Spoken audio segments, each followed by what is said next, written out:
Dios siga bendiciendo y llenándoles de su gracia y sabiduría para seguir compartiendo su palabra. A todos los que escuchan estas enseñanzas del pastor José Manuel Sierra, por favor, oremos, pidámosle a Dios que nos envíe más hombres como él. La mies es mucha, y los obreros son pocos. Estoy en Colombia y les pido oración por este país. Sé que nadie lee era esto, pero que Dios te bendiga y te libre del coronavirus y proteja a toda tu familia y amigos. Ahora un momentito al Señor y pedir que en esta tarde la palabra que voy a compartir con ustedes, que llevo varios días dándole vueltas y tengo la sensación de que todavía no he logrado decir y compartir todo lo que Dios ha puesto en mi corazón. A veces dicen, un secreto profesional, que el día más triste o más bonito para un pastor no es el domingo, sino el lunes. Porque el lunes es cuando piensas en la gente que faltó, la gente que tal vez no vino al culto, cómo salió el mensaje, si dijiste todo lo que tenías que decir o se te olvidaron muchas cosas. Gracias al Señor, para mí los días lunes son días de bendición y días de victoria, ¿verdad? Como cualquier otro. Pero a veces he tenido la sensación cuando llego a casa, sobre todo el domingo, ya el lunes ya me olvido, ya pienso ya en otras cosas, ¿no? Que no dije todo lo que tenía que decir, ni fui capaz de compartir todo lo que yo a nivel personal, en mi estudio de la palabra cada día, saqué de esta porción o de cualquier otra, ¿no? Pero vamos a orar juntos, si les parece, hermanos, para pedirle al Señor que en esta tarde este hermoso salmo del cual voy a estar hablando toque nuestros corazones y podamos aprender todo lo que tenemos que aprender en el día de hoy. ¿Les parece, hermanos? Vamos a orar. Señor, muchas gracias, Padre, porque cada vez que abrimos tu palabra, nuestro corazón se llena de gozo y de expectativa por lo que tú nos enseñarás, por lo que tú nos hablarás a través de ella. Te pido, Señor, que el estudio, la exposición de este hermoso salmo sea de bendición para todos los que vamos a oírlo y podamos aprender e interiorizar todo lo aprendido en el día de hoy. Ayúdanos, Señor, a estar atentos, tanto a la hora de compartir como a la hora de recibir, que tu nombre sea glorificado y que en esta tarde salgamos de aquí renovados y fortalecidos en la fe, en el nombre de Jesús. Amén y amén. Me gustaría primeramente ponerles en la pantalla, en las pantallas de la iglesia, un gráfico donde hemos hecho un pequeño resumen de los 150 salmos que tenemos hoy por hoy en nuestras Biblias. Realmente el libro de los salmos no es un libro, son 5 libros. Y esos 5 libros se llaman en su idioma original Teilín. Y yo ya he dicho muchas veces que todo lo que termina en in es masculino plural. Teilín significa alabanzas. Teilá es alabanza, Teilín es alabanzas. Este es el libro de alabanzas, el himnario, el libro de canciones del pueblo de Israel, que hasta el día de hoy se siguen cantando muchos de estos salmos.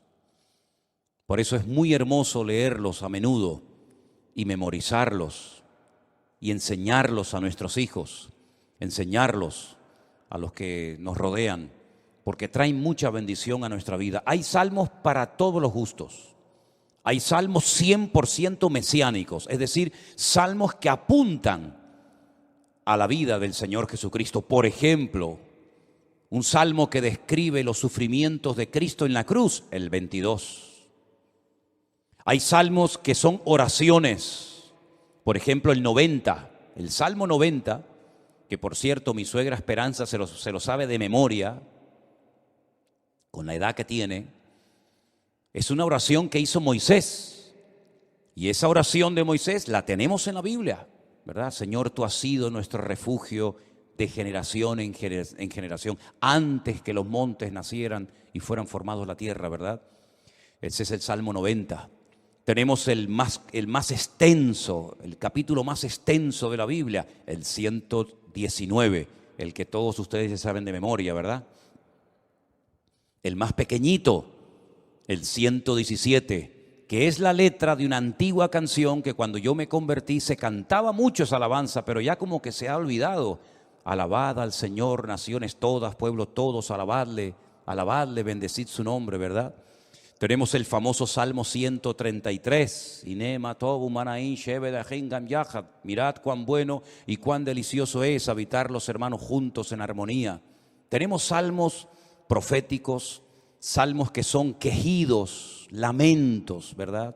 Tenemos la oración de los ancianos, la petición, el salmo de los ancianos, el salmo de las personas que ya han pasado a otra etapa de la vida. Es un salmo precioso también. Pero todos esos salmos se fueron recopilando a lo largo de la historia en diferentes periodos. Y ahí les he puesto un gráfico en las pantallas de la iglesia para que ustedes vean el proceso que experimentaron los salmos hasta poder recopilar los 150 y tenerlos en nuestras Biblias.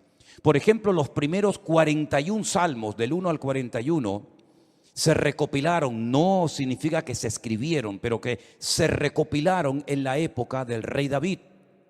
Porque hay algunos de esos salmos que son antes de la época del rey David. Por ejemplo, el que le cité a continuación, el 90, que es de la época de Moisés. Pero esos 41 primeros salmos se recopilaron, se reunieron y posteriormente se añadieron al libro de los salmos en la época del rey David. Otros salmos, por ejemplo, del 42 al 72 y del 73 al 89, se recopilaron en los tiempos de esos dos grandes reyes de Judá, los reyes del sur. Estos dos reyes fueron extraordinarios, Ezequías y Josías. Ezequías fue aquel rey que decidió meter el agua por debajo de Jerusalén para que si fuera sitiada, si los enemigos atacaban Jerusalén, no les cortaran el suministro de agua y se murieran de sed, esperando fuera los enemigos que Israel se rindiera. Todavía ese túnel subterráneo, esos túneles, mejor dicho, porque son varios, que llevan el agua por debajo de Jerusalén, todavía hoy en día se pueden visitar. Son los túneles que conectan la antigua ciudad de Jerusalén con el famoso estanque de Siloé. Y uno de ellos todavía recoge agua de lluvia y se puede pasar por él, incluso mojándose, el otro no. Y el rey Josías fue un rey muy utilizado, un hombre, un instrumento tremendo en las manos del Señor. Fue aquel rey que, cuando le dijeron hemos descubierto el libro de la Torá, el libro de la ley en el templo que estaba abandonado, hace una serie de reformas extraordinarias que hacía muchísimo tiempo que Israel las necesitaba. Luego tenemos, por ejemplo, del Salmo 90 al Salmo 106 y también del 107 al último, al 150, tenemos esos salmos que se recopilaron en el tiempo de Esdras, el sacerdote, y de Nehemías, aquel copero, ¿se acuerdan? Que vivían en el palacio del rey y que es el instrumento que Dios utiliza para la restauración física, la restauración de los muros y también del templo de Jerusalén. Y Esdras fue el instrumento para la restauración espiritual del pueblo.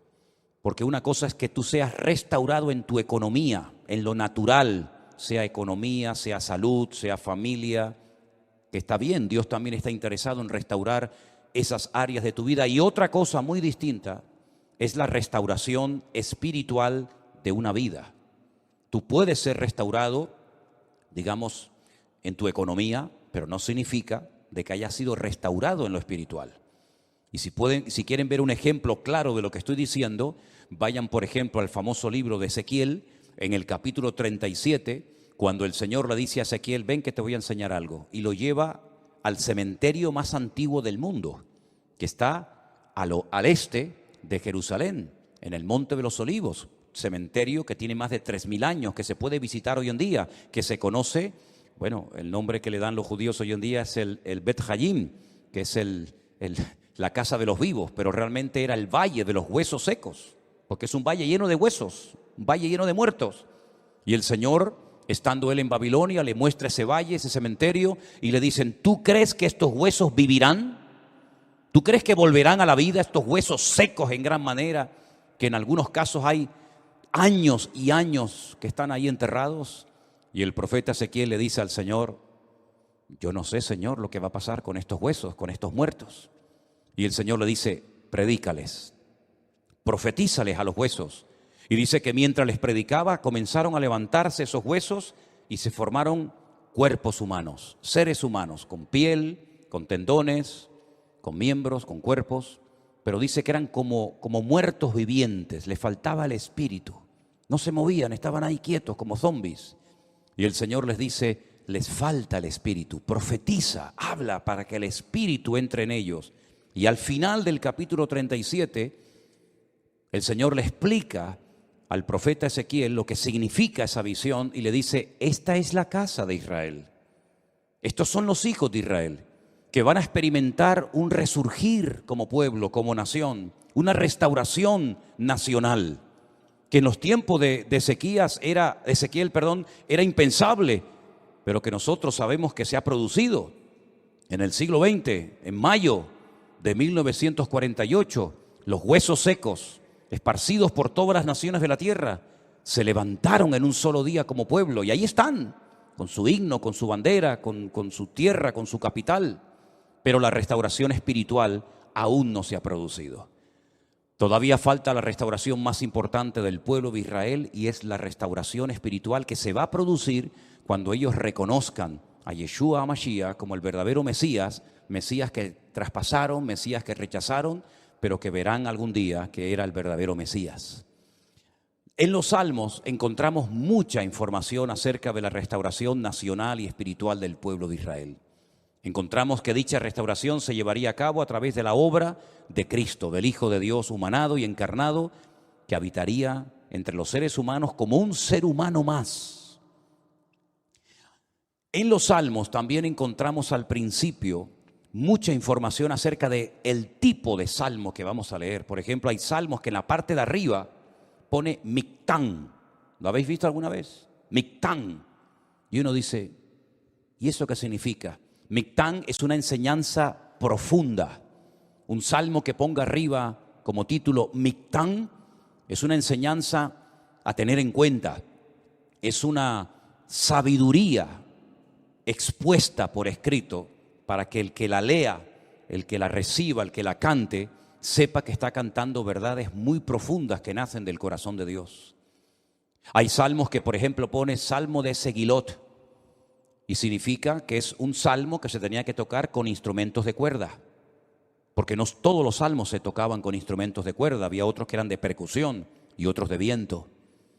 Hay salmos que pone, por ejemplo, Shir LaMa'alot, salmo cántico de las subidas, que eran los salmos que cantaban los peregrinos cuando subían a Jerusalén 3 veces al año a celebrar la fiesta de la Pascua, la fiesta de los tabernáculos, que era la última, y en medio la fiesta de Pentecostés o la fiesta de Shavuot, las semanas. Y también algunos creen que había escalones en el templo de Jerusalén donde se ponía el coro, y esos salmos de las subidas desde allí los cantaban. Pero en este salmo, si ustedes lo pudieran ver en hebreo, al principio pone mitzmor, y la palabra mitzmor significa que es un salmo que hay que cantarlo. Nosotros como cristianos no tenemos esa costumbre, lamentablemente, porque el salmo nos indica que este salmo habría que cantarlo desde el versículo 1 hasta el último versículo, hasta el versículo 5. Nosotros lo hemos leído, pero realmente es un salmo que, según las instrucciones que Dios nos da, tendríamos que haberlo cantado. Y es la mejor manera de aprender capítulos enteros de memoria de la Biblia, poniéndole música. Y es la mejor forma de aprender, ya digo, capítulos y capítulos enteros de la Biblia. Ahora, el Salmo 127, que es el que se leía en esta tarde, si ustedes buscan su Biblia, empieza diciendo que si el Señor, el Eterno, Jehová, como dice la versión Reina Valera, no edifica la casa, en vano trabajan los que la edifican.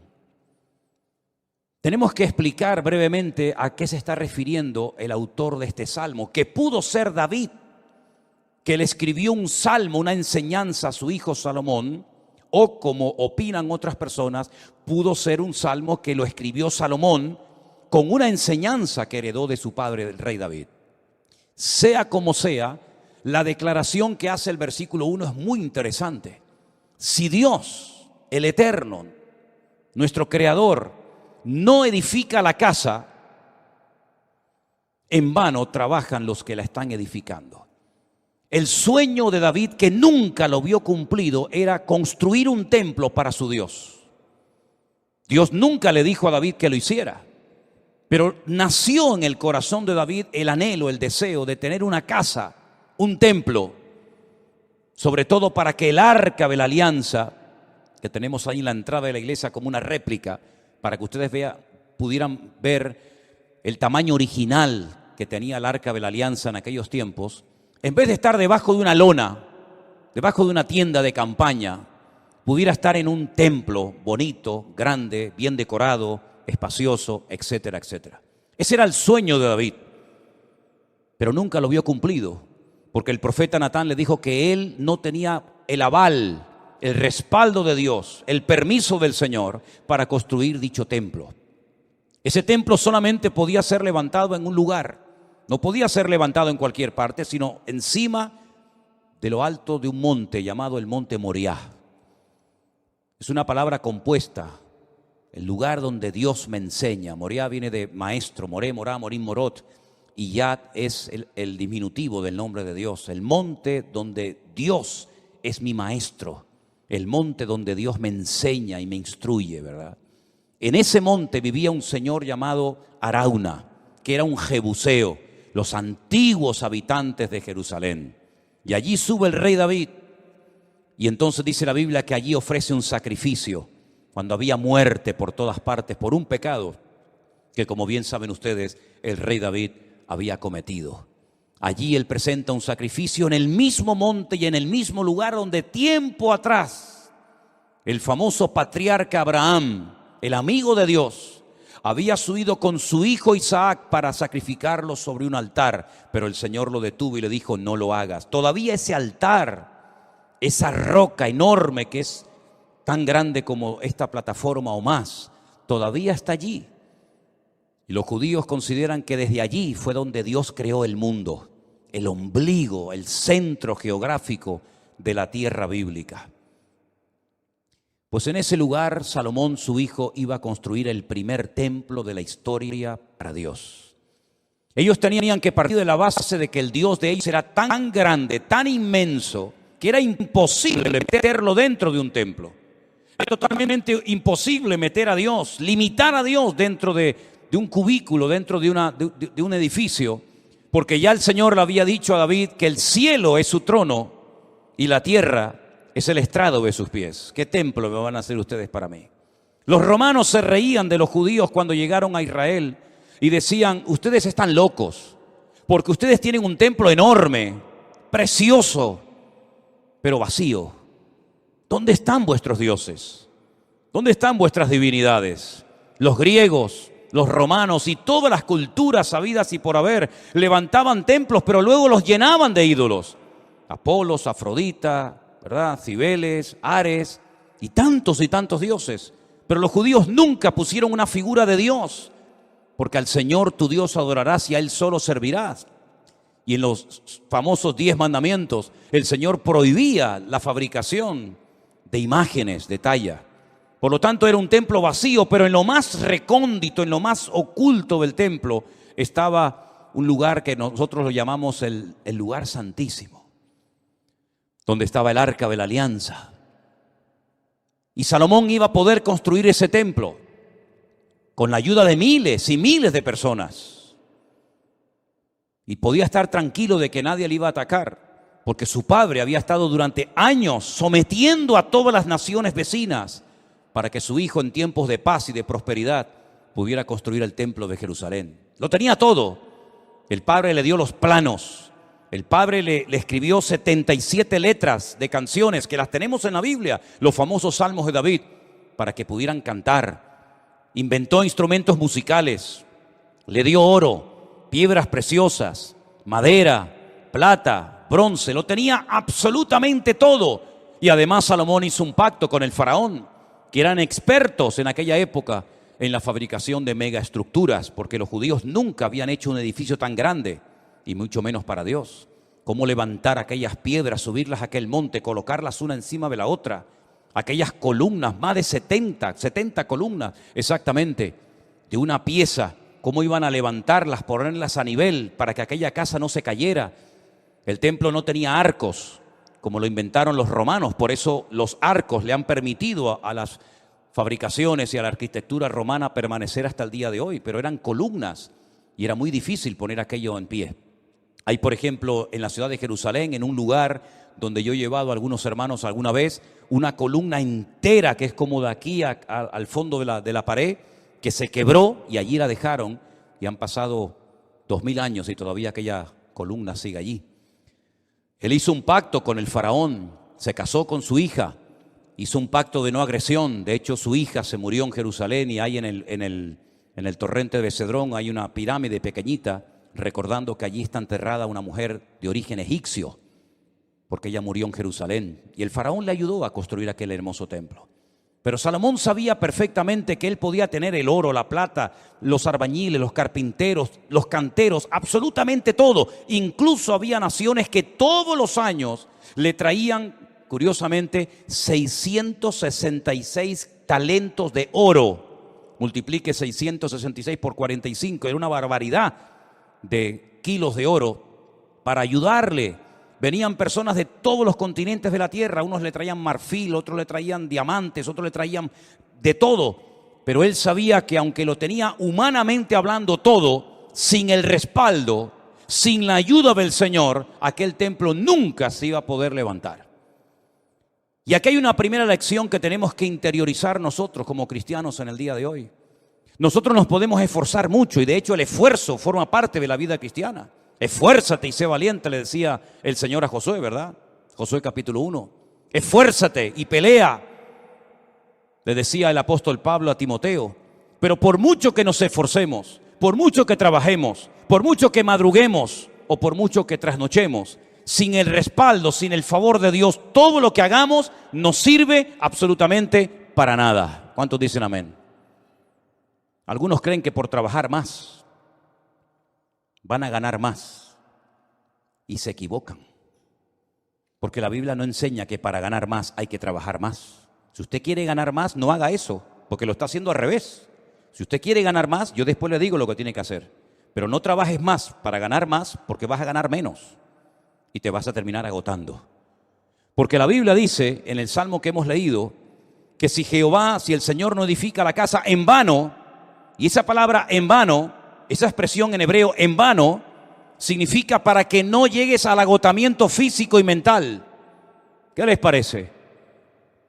Para que no llegues a un momento que digas, ya no aguanto más, estoy reventado, estoy cansado. Llego el fin de semana, quiero descansar y el lunes voy igual de cansado, peor. Y vas acumulando cansancio y durante la noche no duermes. Cuando dice el Salmo 27 que una de las bendiciones de Dios es poder dormir tranquilamente por la noche. Dice que a sus amados el Señor les dará el sueño.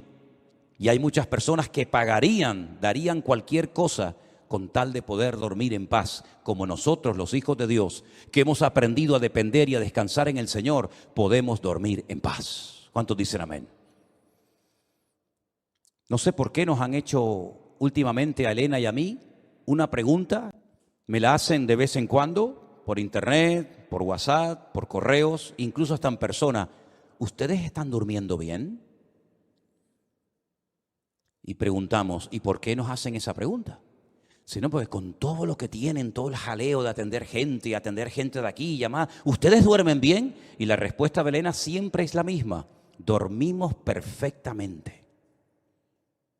Porque nosotros hemos aprendido a descansar y a depender únicamente del Señor. No entramos en estrés, ni en nervios, ni en agobio. No perdemos la paz absolutamente por nada. ¿Por qué? Porque la obra no depende de nosotros. La obra depende del dueño, de la cabeza. Y el dueño y la cabeza es nuestro Señor Jesucristo.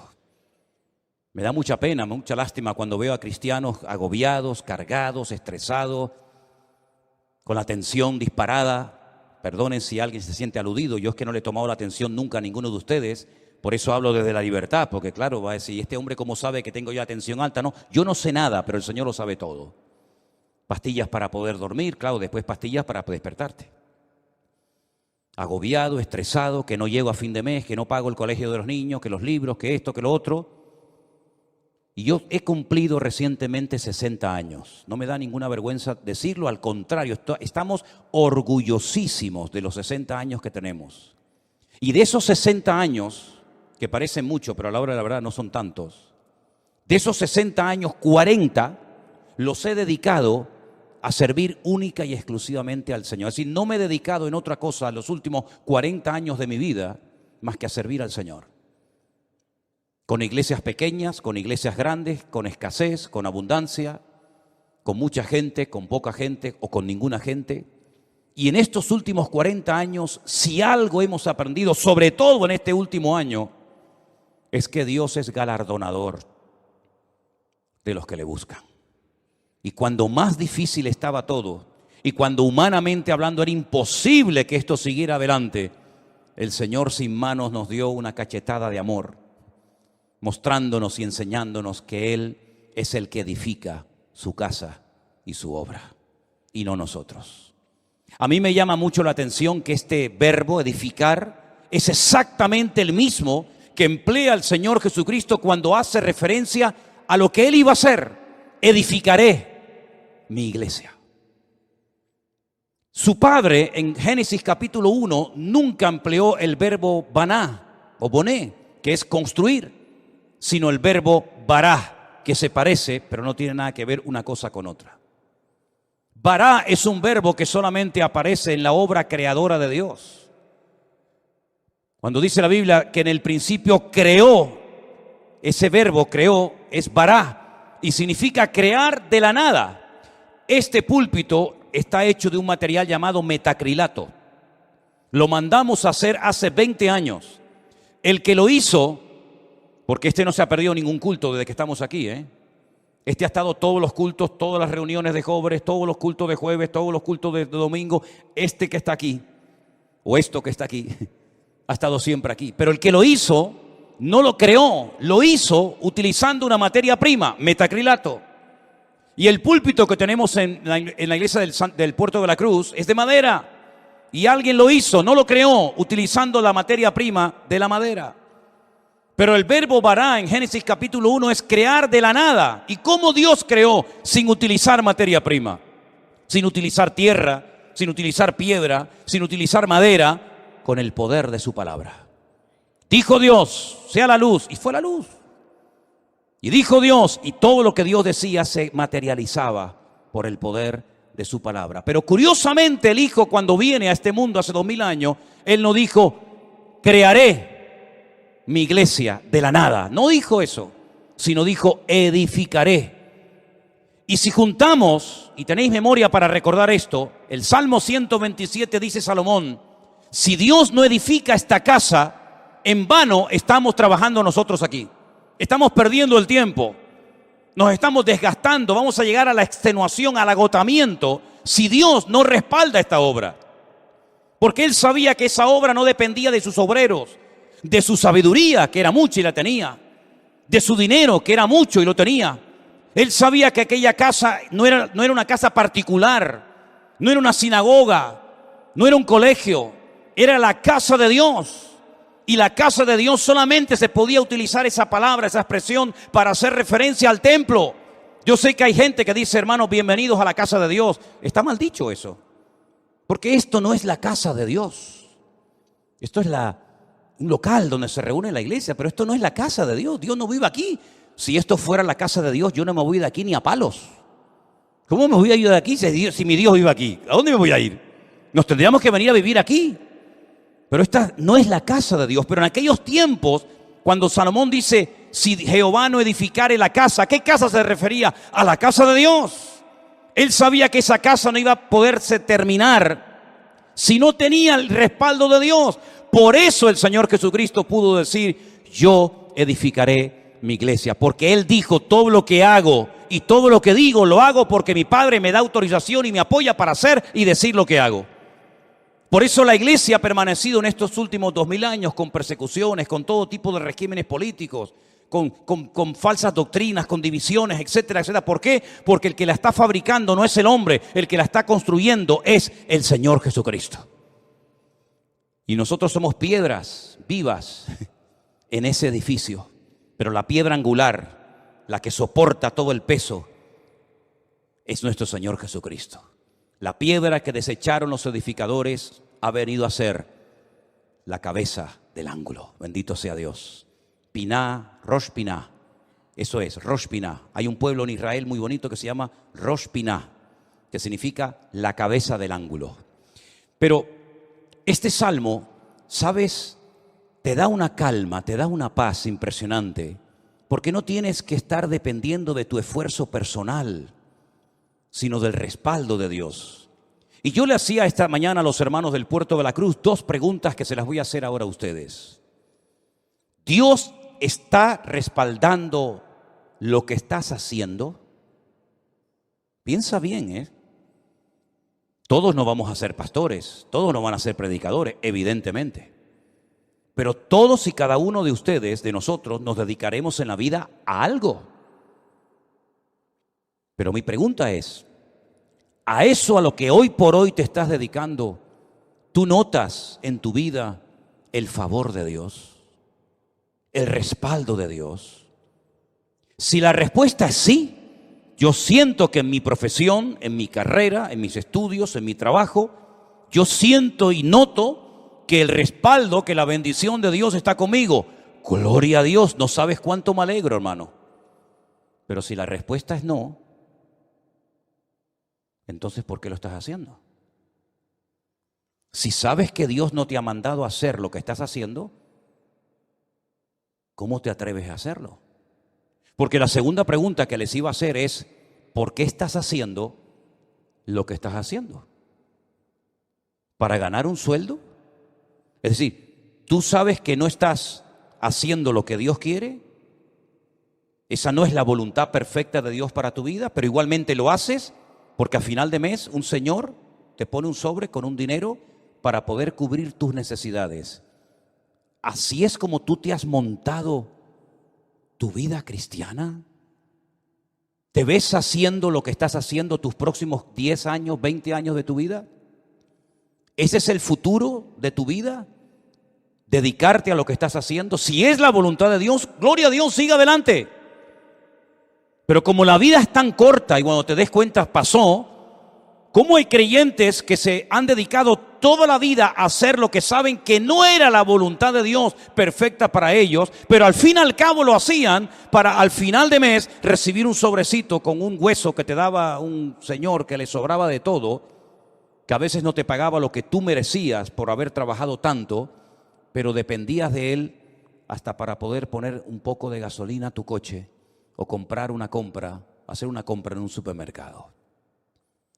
Para eso murió el Hijo de Dios en una cruz, para que viviéramos como la gente del mundo, sin marcar una diferencia y sin demostrarle al mundo que Dios nos enseñó a nosotros en su palabra un estilo de vida diferente. Yo te voy a confesar algo que probablemente es la primera vez en mi vida que voy a decir en público. Yo no sé si en algún momento, en alguna iglesia, en alguna predicación, desde los 19 años que estoy sirviendo al Señor, yo he dicho alguna vez esto que voy a decir ahora. Esto sería como dicen en televisión, esto es una primicia. ¿Tú sabes cuál era la preocupación, la gran pregunta que yo tenía en el tercer año de escuela bíblica, de seminario, cuando yo estaba a punto de salir? ¿Sabes cuál era mi pregunta? ¿De qué voy a vivir? Porque yo no quería volver a la casa de mis padres. Porque yo le había dicho a mi padre que el Señor me había llamado. Y cuando él me preguntaba ¿de qué vas a vivir? No había iglesias por ninguna parte. Hoy en día hay iglesias por todas partes. Pero en aquellos años, hace 40 años, no había iglesias prácticamente por ninguna parte. Eran contadas con los dedos de una mano las iglesias que, por ejemplo, había en Tenerife. Muchas de las iglesias que ustedes conocen o han visitado, o a lo mejor han estado, no existían. Las iglesias eran de 10, 15 personas, había muy poca gente, un culto de jóvenes con 5, 6 jóvenes, era un avivamiento. No había prácticamente nada y la pregunta que yo tenía en aquellos años era, ¿de qué voy a vivir? Porque no quiero volver otra vez a vivir en la casa de mis padres, porque sería entonces darle la razón al viejo de que me equivoqué y al fin y al cabo tengo que volver a vivir con ellos hasta para poder comprarme un par de zapatos. pero casi la última semana de estudiar en aquella escuela bíblica en Las Palmas, en un piso allí cerca de las playas de las canteras, llegó un misionero, como eso ya les he contado en otras ocasiones, y me pidió que viniera aquí a Tenerife a echarle una mano en la obra. Y desde ese día, el 31 de mayo me gradué, mayo tiene, desde el 1 de junio de 1981, ¿qué día es hoy? ¿Cuál? 31 de octubre, fíjate. Desde el 1 de junio de 1981 hasta el 31 de octubre del 2021, yo no he hecho otra cosa en mi vida más que servir al Señor.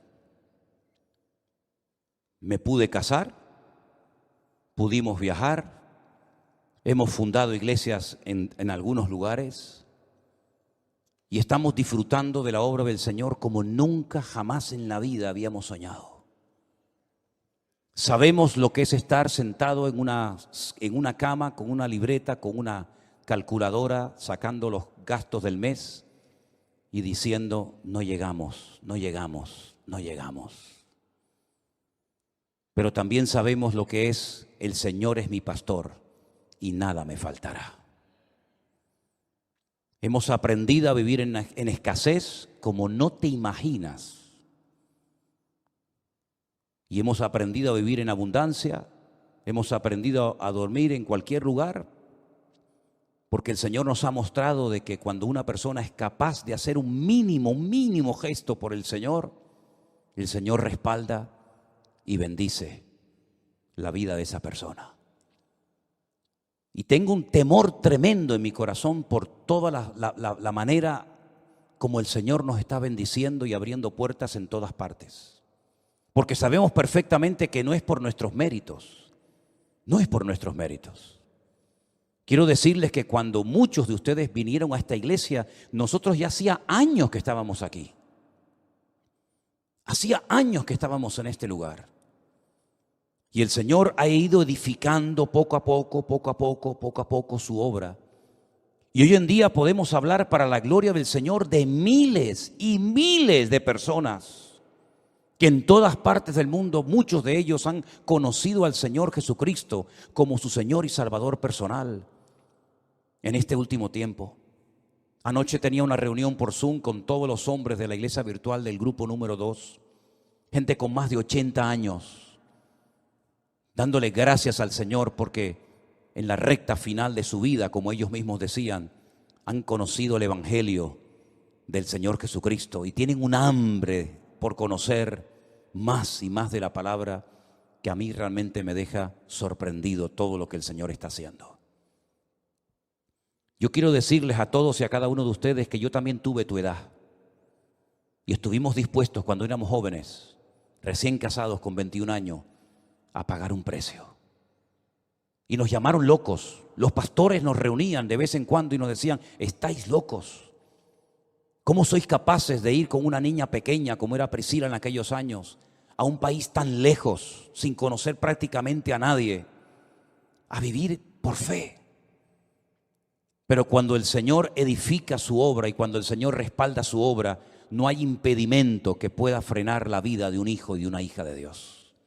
Y yo quiero desafiarte a que tú pierdas el miedo, porque si de algo a mí me ha servido el Salmo 127 es a perder el miedo.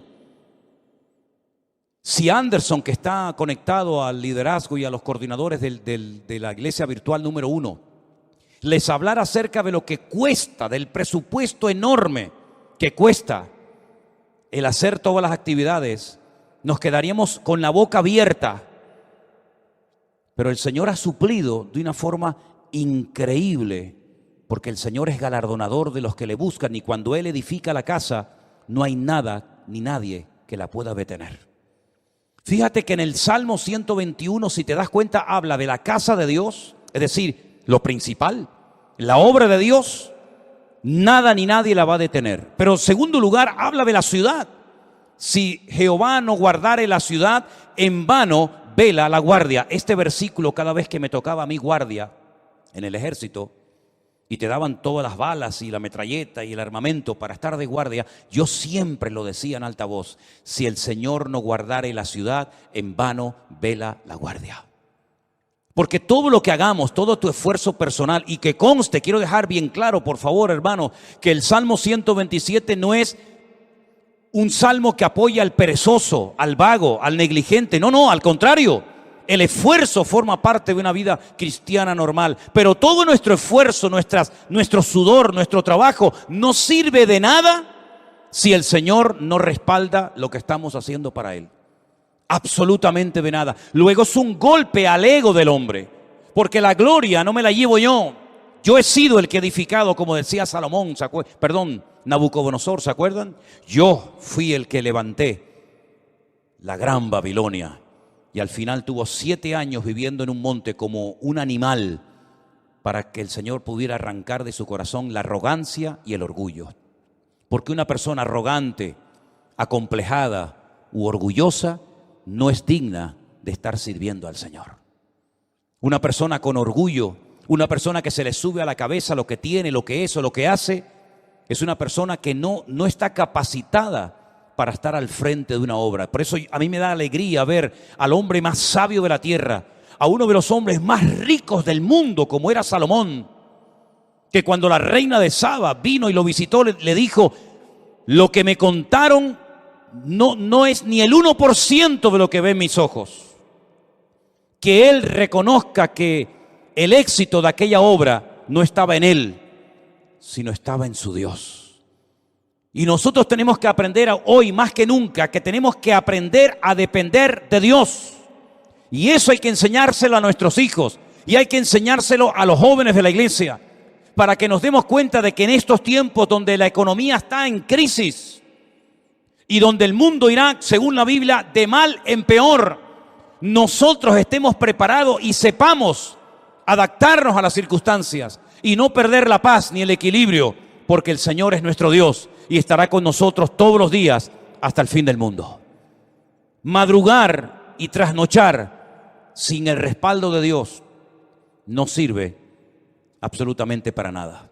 El Salmo 127 es un salmo donde el Señor nos muestra que cuando dependemos de Él podemos estar tranquilos. Y mire lo que dice: por demás es que os levantéis de madrugada y vayáis tarde a reposar, por demás, y que comáis pan de dolores, pues que a su amado dará Dios el sueño. Y ahora yo te pregunto a ti, ¿y ustedes cómo duermen? ¿Dormiste bien anoche? ¿O estabas dando vueltas y vueltas y vueltas en tu cama sin poder conciliar el sueño? Una de las señales de que nuestra alma está alineada con Dios es que nuestro cuerpo y nuestra mente puede descansar tranquilamente durante la noche. Una mente atormentada sin la paz de Cristo, sin tener esa comunión con el Señor, es imposible que tu cerebro pueda descansar durante la noche y dormir tranquilo sabiendo en quién has confiado. Fíjate lo inútil que es rodearse de cosas o de personas para que te protejan y para que te ayuden cuando no está el Señor controlando tu vida, tu economía, tu matrimonio, tu ministerio, tu iglesia, etcétera, etcétera. Por mucha gente que te rodee, por muchos amigos que tengas, por mucha economía que tengas, no sirve absolutamente de nada. Y te voy a poner un ejemplo tremendamente gráfico para que veas lo inútil que es rodearse de personas creyendo y confiando en ellos en vez de confiar y descansar en las promesas del Señor. ¿Os acordáis de Saúl? ¿Sabéis quién era Saúl? Sí, ¿verdad? El primer rey de Israel. Estaba obsesionado con matar al rey David o con el joven David. El rey en aquella época dormía en el centro del campamento. Se hacían círculos concéntricos de soldados alrededor del rey, de tal manera que si saltabas uno de esos círculos de protección, automáticamente en el segundo caías. Es como en las cárceles. ¿Veis que hay como un muro alambrado que si logras saltarlo, te encuentras a continuación otro y te quedas entre muro y muro, ¿verdad? En muchos bancos en la península, aquí en Canarias no se ve, pero en muchos bancos en la península tocas un timbre, te abren una puerta, entras, se cierra detrás de ti y la otra no se abre hasta que se cierre la anterior, para que así te quedes entre una y otra. El rey Saúl dormía rodeado de centenares de soldados y de su guardia personal en el centro del campamento. David una noche bajó de las montañas y atravesó el primer círculo, el segundo, el tercero y hasta el mismo lugar donde estaba el rey Saúl dormido. Cogió la lanza del rey Saúl, subió a lo alto de una montaña y cuando estaba lejos comenzó a gritar: Abner, Abner, ¿qué haces? ¿Qué forma de proteger al rey es esa? Mira lo que tengo en la mano. He llegado hasta la misma presencia del rey Saúl, al que supuestamente tú tienes que estar cuidando. Te has quedado dormido. No has cumplido con tu deber. Y ahí hay un ejemplo gráfico de cómo un rey rodeado de cientos de soldados que se quedan dormidos. Ahora puedes entender lo que dice el Salmo 127. Si el Señor no vela y cuida y protege a la ciudad, en vano vela la guardia. Todos se van a quedar dormidos espiritualmente hablando en estos últimos tiempos. Los políticos se van a quedar dormidos y no van a saber discernir el mundo espiritual. Los bancos se van a quedar dormidos y van a ser esclavos del próximo sistema mundial de economía. Los religiosos se han quedado dormidos hace siglos y son incapaces de discernir los tiempos y las ocasiones. Y la iglesia no puede entrar en ese juego. Por eso dice el apóstol Pablo: es tiempo de despertarnos del sueño. Despiértate tú que duermes y te alumbrará Cristo. Hay un sueño, ¿verdad?, profundo que experimentó Adán. Pero fue un sueño que Dios produjo para que no le estorbara en la obra que el Señor estaba haciendo. Pero hay otro sueño de tipo espiritual que te adormece el alma, que atonta tu espíritu, que ciega tu entendimiento y que cauteriza tu conciencia y que te impide reconocer que a veces lo que estás haciendo no es la voluntad de Dios. Es un juguete, un entretenimiento del sistema faraónico del mundo que te da todo a cambio de nada. Y al final de tu vida no has hecho nada y te has creído que Dios estaba respaldando tu obra, tu ministerio, tu imperio, tu reino, pero has tirado por la borda tu vida y te has bajado a lo profundo del barco mientras había una tormenta arriba. Tú te has quedado dormido y en vez de actuar marcando una diferencia, dejaste que el mundo te marcara y te manipulara a ti. Por eso, mis queridos hermanos, el Salmo 127 es de sacudir nuestras conciencias y despertarnos ante la realidad. ¿Qué estoy haciendo con mi vida? ¿Qué estoy haciendo con mis recursos? ¿Qué estoy haciendo con mi tiempo? ¿Qué estoy haciendo con mi juventud? ¿Qué estoy haciendo con los dones y talentos que Dios me dio? ¿Qué estoy haciendo en definitiva? Porque si lo que estoy haciendo no tiene el respaldo de Dios, ¿para qué lo sigues haciendo? ¿Es que acaso el Señor no dice en su palabra: el justo por la fe vivirá? ¿O es que eso solamente eran unas palabras bonitas que Martín Lutero en esta época del año, hace muchos siglos atrás, sacudió su conciencia, le hizo reconocer y recapacitar que el sistema religioso en el que estaba envuelto estaba envenenado y corrompido? Son unas palabras bonitas de un profeta del Antiguo Testamento que sí, quedaron muy bien, pero que hoy en día no tienen ningún efecto. Eso funciona, es realmente así, eso es real. ¿Funcionan las promesas de Dios? Te pregunto, hermano. ¿Funcionan sí o no las promesas de Dios en tu vida? ¿Te fías de Dios? ¿Crees que Él te puede sanar, que te puede prosperar, que te puede bendecir? Pues te voy a dar algunas pinceladas para que empieces a entrar en una dimensión diferente en cuanto a tu relación con Dios. Primero, hay ciertas y determinadas cosas que hay que pelearlas y lucharlas en el campo de batalla. Goliat no se iba a ir por el hecho de que estaba frente a él el ejército de Israel. Al contrario, el ejército de Israel le atraía, porque la luz atrae a los mosquitos. Ellos no tuvieron que ir a buscar a Goliat. Goliat los encontró a ellos. Y aunque Goliat estaba en aquel lugar y se sabía que iba a ser derrotado porque allí estaba el hombre de Dios, David. Para Goliat era un atractivo estar en aquel lugar, como es un atractivo para muchos el conquistar a tus hijos, o romper tu matrimonio, o derrotar tu ministerio. ¿Por qué? Porque tú tienes luz, tú proyectas luz. Hay una gracia de Dios, hay algo de Dios en tu vida que al enemigo lo atrae. No tienes que buscarlo, él te va a encontrar. La luz atrae a los mosquitos. Si no, vete al campo y enciende una luz para que veas cómo enseguida vienen los bichos.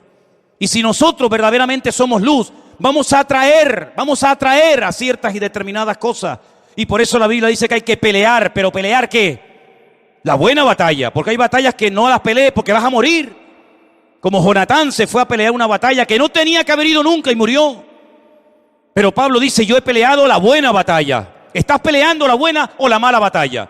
Porque la buena te dará la corona de vida, la recompensa del eterno. Pero la mala te quitará la vida, tu familia, tu esposa, tus hijos, y perderás el galardón de Dios. Hay bendiciones que vienen por pelearlas. La tierra está delante de vosotros, pero ahí están los filisteos, los amorreos, los cananeos, los jebuseos, los amonitas, los moabitas. Ir y pelear contra ellos. Y tuvieron que pelear y jugarse la vida y derramar sangre y tener heridas y cicatrices en el cuerpo para conquistar la tierra. Porque hay ciertas y determinadas bendiciones, claro, tú tienes que saber cuáles, que tienes que conseguirlas peleando la buena batalla en el nombre del Señor. Pero hay otros milagros que no vienen por pelear, sino simplemente por decir gracias por esta situación que estoy atravesando en mi vida. Cuidado, no solamente es una palabra mágica, gracias y ya viene el milagro, no. Es una actitud, es una edificación interior de tu alma producida por la obra del Espíritu Santo en ti. Y cuando tu corazón no tiene quejas ni dudas, porque puedes decir, yo sé en quién he creído, eres capaz de llegar a un cementerio en un ambiente de derrota y de pesimismo, cuando incluso los familiares del difunto te echan en cara, si hubieras estado aquí mi hermano no estaría muerto, como diciendo tú eres el culpable, si tú hubieras estado aquí mi hermano estaría vivo. Y cuando te ponen todo tipo de impedimentos y de trabas diciendo no, deja las cosas como están, porque si movemos la piedra va a salir un olor terrible, hace 4 días que ese hombre está ahí enterrado y esto va a ser terrible. Cuando tú tienes un corazón moldeado por la mano del eterno Dios, tú eres capaz de ante la muerte decir, Padre, yo te doy gracias porque sé que tú siempre me oyes.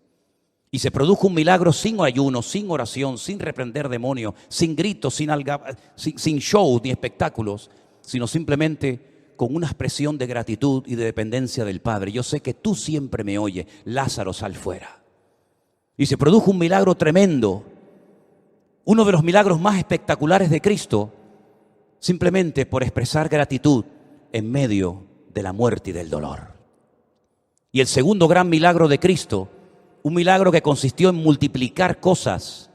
En este caso no fue transformar elementos como agua o vino, sino crear cosas, multiplicar panes y peces de una forma incontable, en pleno desierto, donde no había recursos materiales para poder cubrir la necesidad de tantas miles y miles de personas.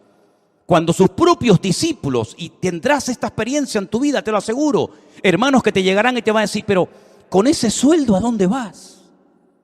Y con ese cochecito ¿qué haces? Y con esa motito ¿qué haces? Y tus propios hermanos te tratarán de limitarte lo que tienes, como diciendo, pero lo que tienes no vale para nada. Cuando incluso uno se le acercó al Señor y le dijo, ni 300 denarios que tuviéramos, que no los tenemos por cierto, pero si los tuviéramos, tampoco servirían para dar de comer a estas multitudes. El Señor toma lo poco y le enseña a los discípulos que en el peor momento de sus vidas, cuando acaban de recibir la orden, el desafío de darles vosotros de comer, aprendan a atender a la gente. Pero si no tenemos ni para nosotros. Sí, pero es que hay un principio.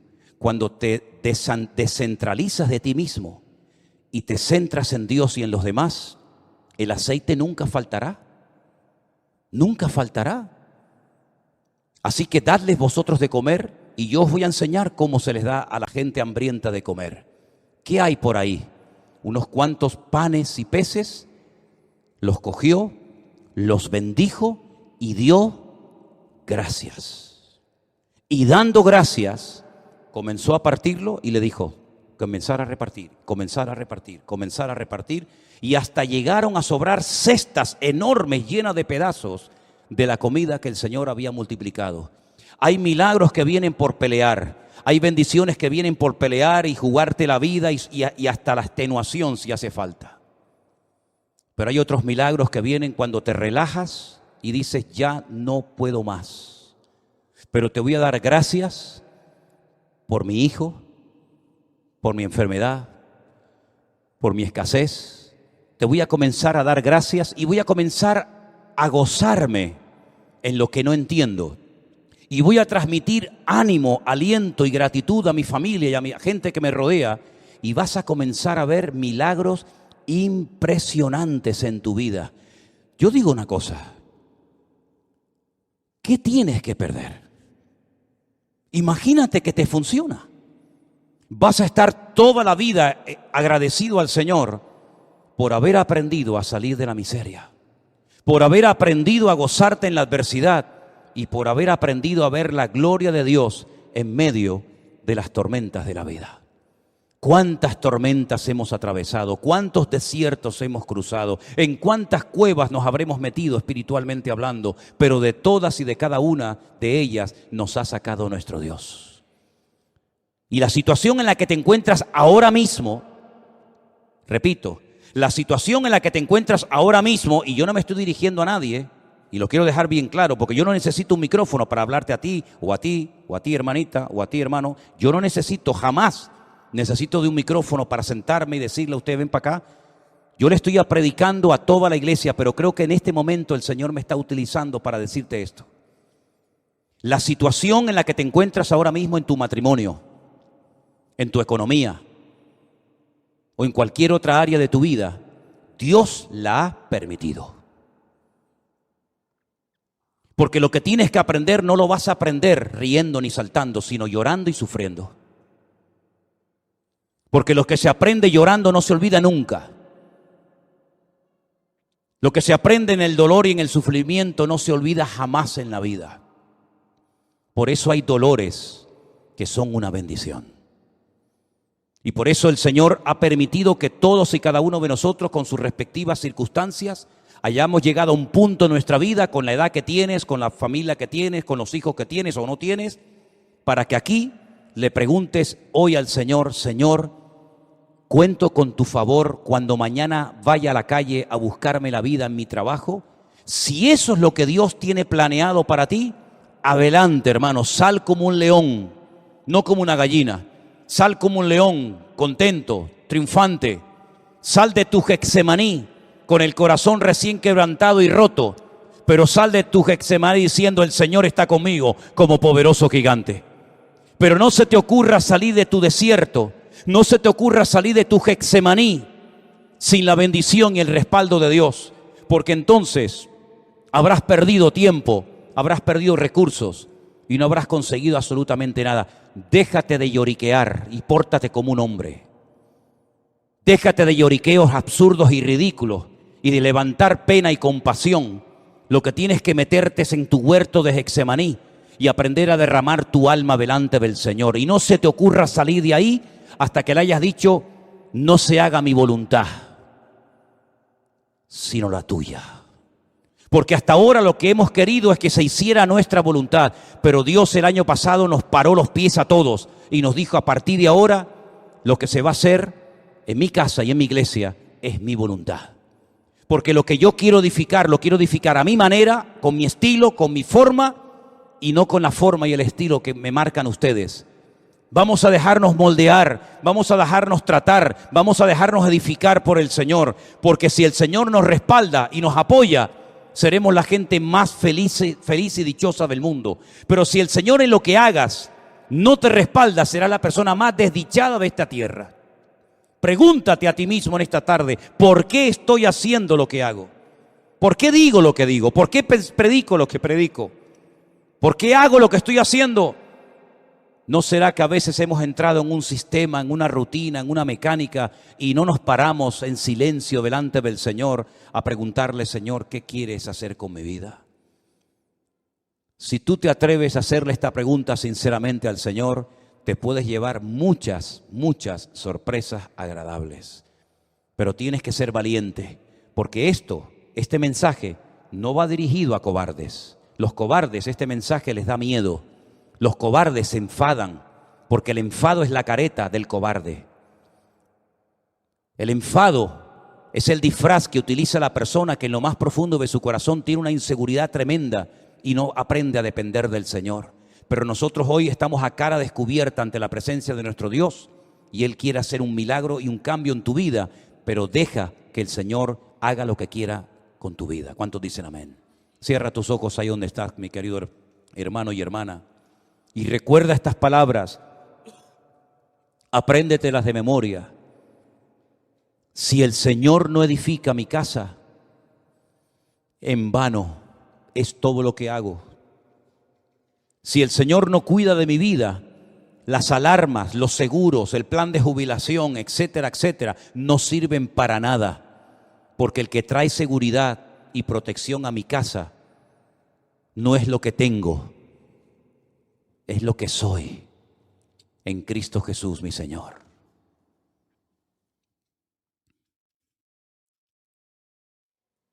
En esta tarde, Señor, hemos escuchado tu palabra atentamente y hemos reflexionado acerca de nuestra vida, de nuestra existencia. Y queremos pedirte en esta tarde, Señor, ayúdanos a depender 100% de ti, Señor. No confiamos ni creemos en nuestra experiencia, ni en nuestra fe, ni en nada, sino solamente en ti. Y por eso yo te ruego, Señor, que en esta tarde este salmo sea una base, un fundamento sobre la cual comencemos a trabajar y a edificar nuestra vida de hoy en adelante. Señor, edifica tu iglesia como tú quieras. Guarda tu iglesia como tú solamente lo sabes hacer.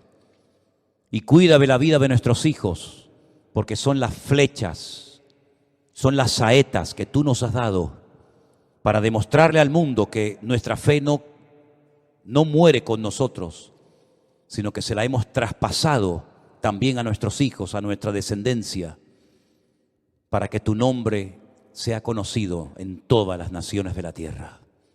Guárdanos, Señor, en esta semana, úsanos como nunca antes lo habías hecho y renueva nuestras fuerzas y danos sabiduría y de tu gracia para que podamos en el nombre de Jesús glorificarte en todo lo que hagamos y en todo lo que digamos, en el nombre de tu amado Hijo Jesús. Amén y amén. Nos ponemos de pie, queridos hermanos.